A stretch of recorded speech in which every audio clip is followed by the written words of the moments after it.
Atomic classes में आप लोगों का स्वागत है। जय हिंद, नमस्कार, सुप्रभात दोस्तों आप किसी भी एग्ज़ाम की तैयारी कर रहे हैं, चाहे वो आर ओ का हो, पीसीएस का हो, बीडीओ का हो या बीपीओ का हो, कोई भी एग्ज़ाम हो, यदि आप तैयारी कर रहे हैं तो आपकी तैयारी जो है बहुत मजबूत होनी चाहिए। इससे पहले वाले वीडियो मैंने 100 क्वेश्चन की श्रृंखला पॉलिटी से प्रोवाइड कराई है और ये वीडियो आप लोगों को इसमें भी लगभग 100 ही क्वेश्चन होंगे। आप लोग वीडियो को ध्यान से देखिएगा, स्किप मत कीजिएगा। चलिए हम अपनी वीडियो स्टार्ट करते हैं। आज का पहला क्वेश्चन होगा, राष्ट्रपति कितने समय अंतराल के पश्चात वित्त आयोग का गठन करता है? तो उत्तर होगा प्रत्येक 5 वर्ष के पश्चात। संविधान सभा के प्रारूपण समिति के अध्यक्ष डॉक्टर BR अम्बेडकर थे। प्रारूप समिति में कुल कितने सदस्य थे? तो उत्तर होगा 7। नेक्स्ट हम देखेंगे, संविधान के किस भाग में मौलिक अधिकारों के प्रावधानों को शामिल किया गया है? तो उत्तर होगा भाग 3 में। अनुच्छेद 51A में हम इसको याद रखेंगे, मौलिक अधिकार शामिल किया गया है। नेक्स्ट हम देखेंगे, संविधान में प्रेस की स्वतंत्रता का अलग से उल्लेख नहीं है, लेकिन यह किस अनुच्छेद में अंतर्निहित है? तो उत्तर होगा अनुच्छेद 19(1) का में। राज्यसभा तथा लोकसभा के संयुक्त अधिवेशन की अध्यक्षता कौन करता है? तो इसका उत्तर होगा लोकसभा अध्यक्ष। अनुच्छेद 108 के तहत संयुक्त अधिवेशन का प्रावधान किया गया है। धन विधेयक के क्षेत्र में संयुक्त अधिवेशन नहीं बुलाया जाता है। सामान्य विधेयक के क्षेत्र में संयुक्त अधिवेशन बुलाया जाता है। संयुक्त संसदीय समिति के अध्यक्ष का मनोनयन किसके द्वारा किया जाता है? तो उत्तर होगा लोकसभा अध्यक्ष द्वारा। नेक्स्ट हम देखेंगे, धन विधेयक के संबंध में राज्यसभा को किस प्रकार का अधिकार प्राप्त है? उत्तर केवल सिफारसी अधिकार। धन विधेयक जो है ये राष्ट्रपति की अनुमति से ही लोकसभा में पेश किया जाता है और लोकसभा से पारित होने के बाद सिर्फ राज्यसभा में ये 14 दिनों तक रहता है। 14 दिनों के बाद राज्यसभा से स्वीकृति मिलने या न मिलने के बाद ये स्वतः ही पारित मान लिया जाता है। लोकसभा के निर्वाचन क्षेत्रों का परिसीमन कौन करता है? तो उत्तर होगा परिसीमन आयोग। भारत में उच्च न्यायालयों की संख्या कितनी है? तो उत्तर होगा ये 24 सब चेंज हो गया, उत्तर होगा 25। अंतिम जो उच्च न्यायालय वो है अमरावती। भारत में वर्तमान में कुल कितने राज्य हैं? तो उत्तर होगा 28 राज्य, क्योंकि जम्मू कश्मीर जो है अब ये जम्मू कश्मीर और लद्दाख 2 केंद्र शासित प्रदेश बना दिए गए हैं। नेक्स्ट हम देखेंगे,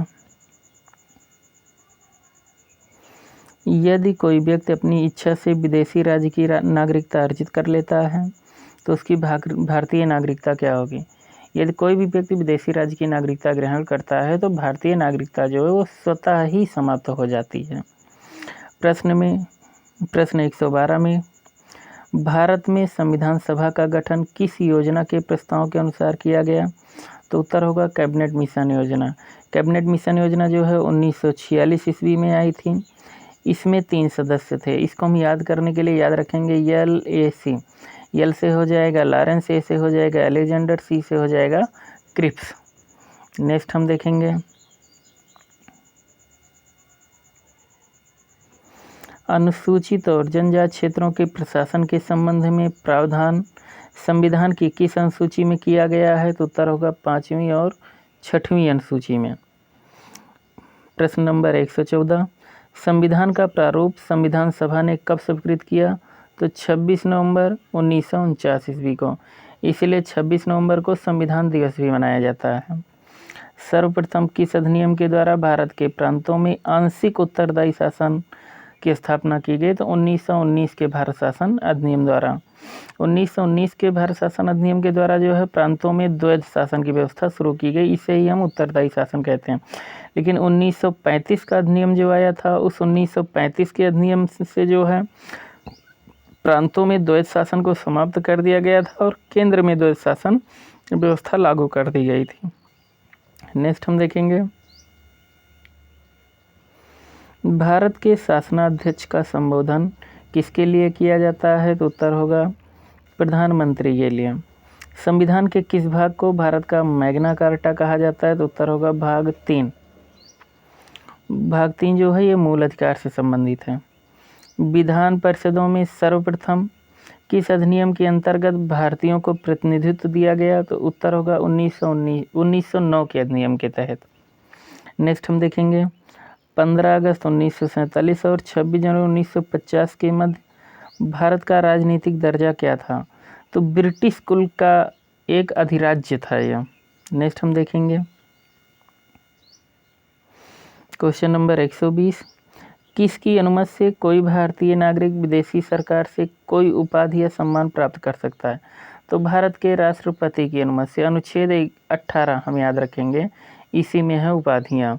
उपाधियों का अंत अनुच्छेद 17 जो है अस्पृश्यता का अंत, अनुच्छेद 16 जो है ये समानता से संबंधित है। नेक्स्ट हम देखेंगे संविधान के किस संशोधन द्वारा मौलिक अधिकारों की संख्या घटा दी गई? तो 44वें संविधान संशोधन द्वारा। नेक्स्ट हम देखें, क्योंकि इसके द्वारा जो है जो संपत्ति का अधिकार है उसको हटा दिया गया और संपत्ति के अधिकार को 300A में जोड़ दिया गया, जो कि ये एक विधिक अधिकार बनाया गया। नेक्स्ट हम देखेंगे राजस्थान उच्च न्यायालय कहाँ स्थित है? तो उत्तर होगा जोधपुर। भारत के प्रथम मुख्य चुनाव आयुक्त? उत्तर होगा सुकुमार सेन। भारत की सर्वोच्च विधि है? तो उत्तर होगा संविधान। समान न्याय और निःशुल्क विधिक सहायता का प्रावधान संविधान के किस अनुच्छेद में है? तो उत्तर होगा अनुच्छेद 39 से। अनुच्छेद 39 से ये सभी अनुच्छेद जो हैं नीति निर्देशक तत्वों में आते हैं और नीति निर्देशक तत्व जो है ये आयरलैंड के संविधान से लिया गया है। नेक्स्ट हम देखेंगे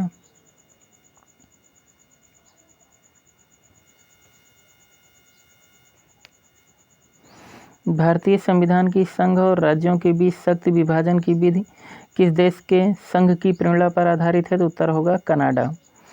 संसद का अधिवेशन प्रारंभ होने के कितने दिन पश्चात अध्यादेश अप्रभावी हो जाता है यदि इस बीच संसद एक प्रस्ताव द्वारा उस पर अपनी स्वीकृति न दे?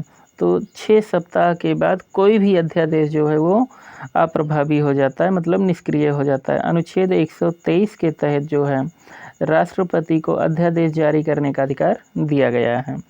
नेक्स्ट हम देखेंगे भारतीय संविधान का कौन सा अनुच्छेद राज्य सरकारों को ग्राम पंचायतों को संगठित करने का निर्देश देता है? तो अनुच्छेद होगा 40। नेक्स्ट हम देखेंगे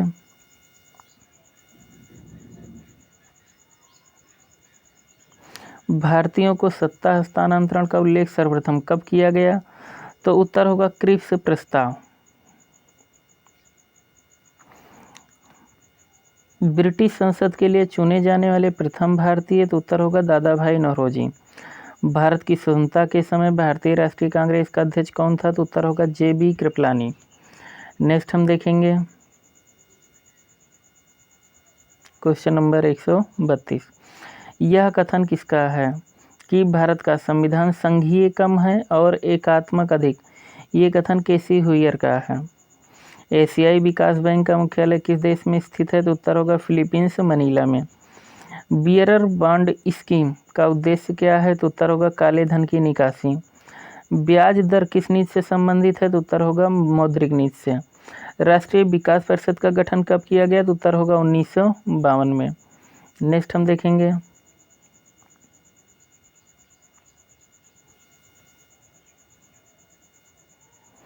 राष्ट्रीय विकास परिषद का गठन 1952 में। शेयर बाजार में अल्फा फैक्टर का क्या अर्थ है? तो उत्तर होगा वह अवधारणा जो किसी शेयर को अंतर्निष्ठ अस्थिरता का मापन करती है।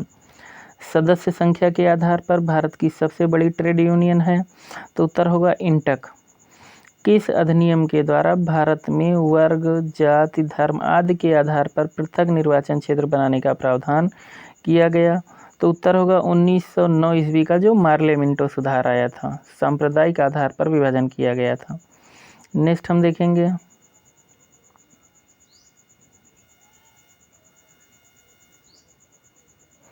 अंतर्राज्यीय परिषद के संबंध में उपबंध संविधान के किस अनुच्छेद में है? तो उत्तर होगा 263। सरकारी उपक्रम समिति में कुल 22 सदस्य होते हैं। लोकसभा एवं राज्यसभा से कितने?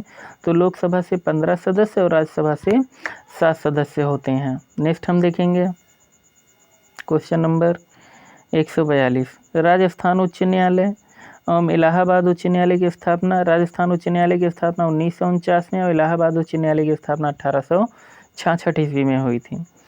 किस संविधान संशोधन के द्वारा राष्ट्रपति प्रधानमंत्री एवं लोकसभा के निर्वाचन संबंधी विवाद न्यायालय के क्षेत्राधिकार से बाहर किया गया। तो उत्तर होगा 39वां संविधान संशोधन 1975 के द्वारा।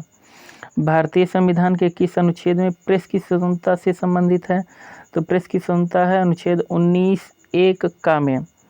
राष्ट्रपति किस सूची के विषयों पर अध्यादेश जारी नहीं कर सकता है? तो उत्तर होगा राज्य सूची। नेक्स्ट हम देखेंगे,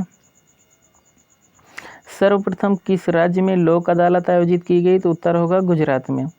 42वें संविधान संशोधन द्वारा संविधान के किस अनुच्छेद में मौलिक कर्तव्यों को जोड़ा गया? तो उत्तर होगा अनुच्छेद 51(a) में। संविधान के संरक्षक के रूप में सर्वोच्च न्यायालय का अधिकार विश्व के किस संविधान से लिया गया? तो उत्तर होगा संयुक्त राज्य अमेरिका के संविधान से।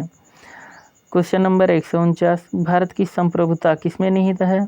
तो उत्तर होगा भारत की जनता में। विश्व के एकमात्र हिंदू राष्ट्र का नाम बताइए? तो उत्तर होगा नेपाल। नेक्स्ट हम देखेंगे, भारत का प्रथम विधि अधिकारी कौन होता है? तो उत्तर होगा भारत का महान्यायवादी, attorney general of India. Bharat को संपूर्ण प्रभुत्व संपन्न लोकतंत्रात्मक गणराज्य कब घोषित किया गया? तो उत्तर होगा 26 जनवरी 1950 ईस्वी। नेक्स्ट हम देखेंगे दोस्तों, आप वीडियो को पूरा देखिए, ये सभी क्वेश्चन जो है एग्जाम में पूछे गए हैं। मूल अधिकारों को सर्वप्रथम किस देश में संवैधानिक मान्यता प्रदान की गई? तो उत्तर होगा संयुक्त राज्य अमेरिका में। मूल अधिकारों को संवैधानिक मान्यता मिली है संयुक्त राज्य अमेरिका में सबसे पहले। अखिल भारतीय सेवाओं का सृजन कौन कर सकता है? तो उत्तर होगा राज्यसभा 2/3 बहुमत से। लोकसभा में विपक्षी दल के नेता के रूप में मान्यता प्राप्त करने के लिए दल द्वारा न्यूनतम कितने प्रतिशत सीटें प्राप्त करना आवश्यक है? तो उत्तर होगा 10%। संविधान सभा की पहली बैठक 9 दिसंबर 1946 को हुई थी। इसी दिन जो है अस्थायी अध्यक्ष सच्चिदानंद सिन्हा को बनाया गया था और 11 दिसंबर 1946 की बैठक में जो है राजेंद्र प्रसाद को अस्थायी अध्यक्ष बनाया गया था। नेक्स्ट हम देखेंगे क्वेश्चन नंबर 157, संविधान निर्माण की दिशा में पहला कार्य उद्देश्य प्रस्ताव था, यह पेश किया गया था 22 जनवरी 1947 को और पेश किया था इसे जवाहरलाल नेहरू ने। नेक्स्ट हम देखेंगे, मूल संविधान में राज्यों के 4 अलग अलग प्रवर्गों को समाप्त करने के लिए किसकी अध्यक्षता में राज्य पुनर्गठन आयोग गठित किया गया था? तो उत्तर होगा फजल अली की अध्यक्षता में। संपत्ति का अधिकार किस प्रकार का अधिकार है? तो वैधानिक अधिकार हो गया ये। संपत्ति के अधिकार को जो है 44वें संविधान संशोधन के द्वारा हटाया गया था, अब ये 300 का में जोड़ा गया है जिसमें ये विधिक अधिकार हो गया है। नेक्स्ट हम देखेंगे क्वेश्चन नंबर 160, किस वर्ष संसद ने अस्पृश्यता अधिनियम को संशोधित कर सिविल अधिकार संरक्षण अधिनियम के मान से पारित किया? तो उत्तर होगा 1976 ईस्वी। नेक्स्ट हम देखेंगे, किस संविधान संशोधन अधिनियम ने राज्य के नीति निर्देशक तत्वों को मौलिक अधिकारों की अपेक्षा अधिक प्रभावशाली बनाया? उत्तर होगा 42वें संविधान संशोधन अधिनियम 1976 के द्वारा।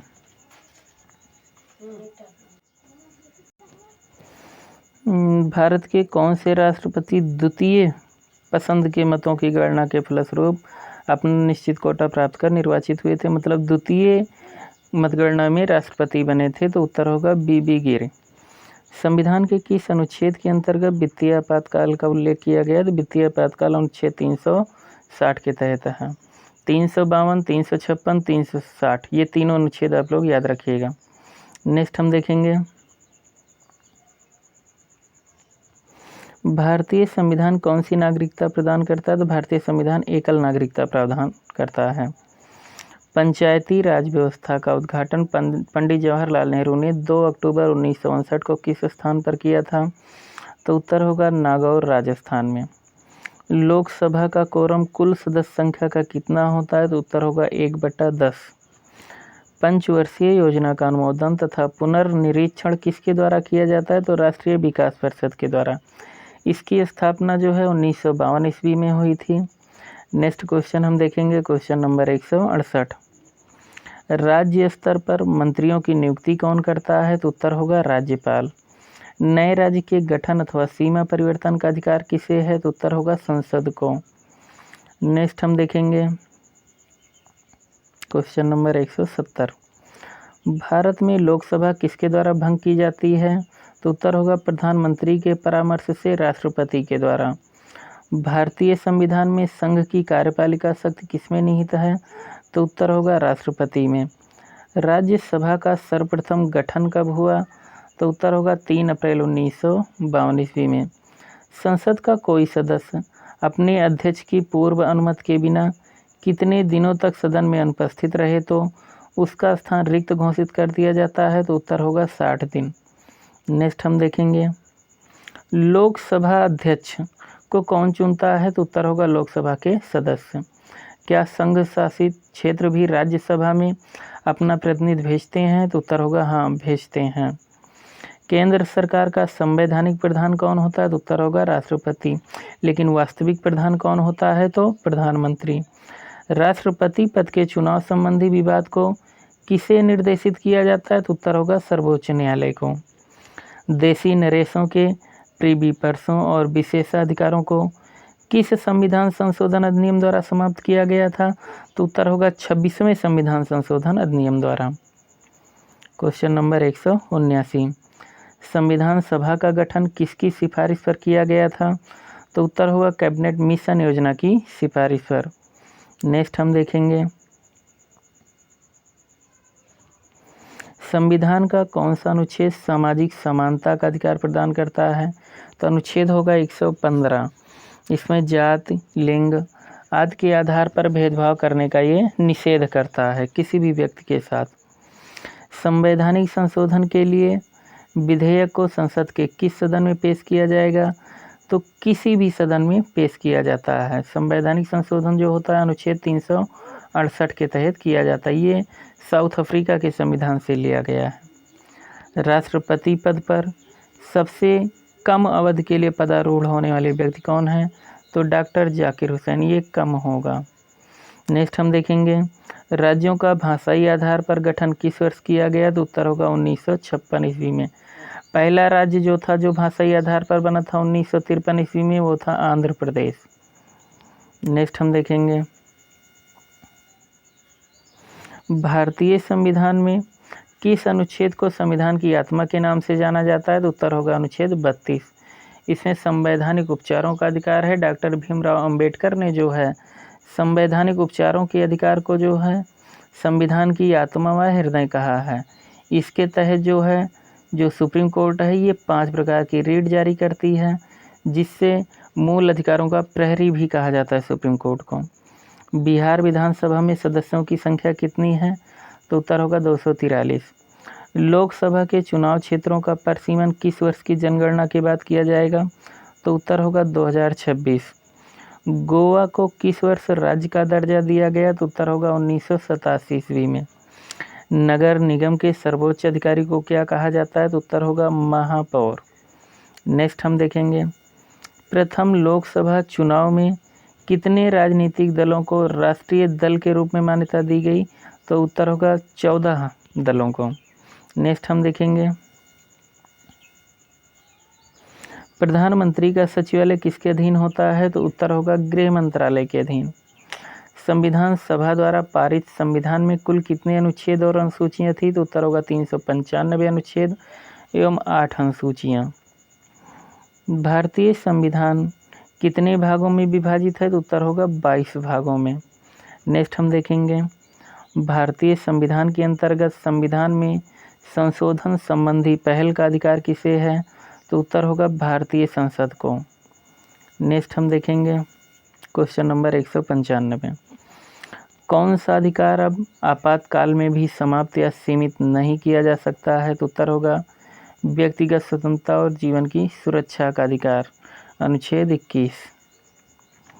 नेक्स्ट हम देखेंगे संविधान के अनुच्छेद 24 के अंतर्गत कितने वर्ष से कम आयु वाले किसी बालक को कारखानों, खानों या किसी अन्य जोखिम भरे काम में नियुक्त नहीं किया जा सकता? तो उत्तर होगा 14 वर्ष से कम आयु के बच्चों को। संविधान के अनुच्छेद 368 में किस प्रक्रिया का उल्लेख किया गया है? तो 368 में संविधान संशोधन की प्रक्रिया का उल्लेख है। नेक्स्ट हम देखेंगे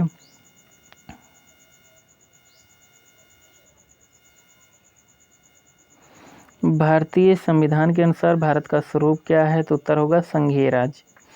स्वतंत्र भारत के प्रथम भारतीय गवर्नर जनरल कौन थे? तो उत्तर होगा चक्रवर्ती राज गोपालाचारी।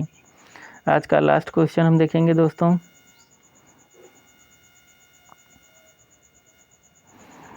यदि कोई सरकार निर्देशक तत्वों की उपेक्षा करती है तो उसे निश्चित ही इसके लिए मतदाताओं के समक्ष उत्तरदायी होना पड़ेगा। यह कथन है डॉक्टर भीमराव अंबेडकर का। दोस्तों आज मैंने आप लोगों को जो है 200 क्वेश्चन वो पॉलिटी के पूरे करा दिए हैं। आप लोगों का कोई भी सजेशन हो तो आप लोग कमेंट करके ज़रूर बताएं। धन्यवाद।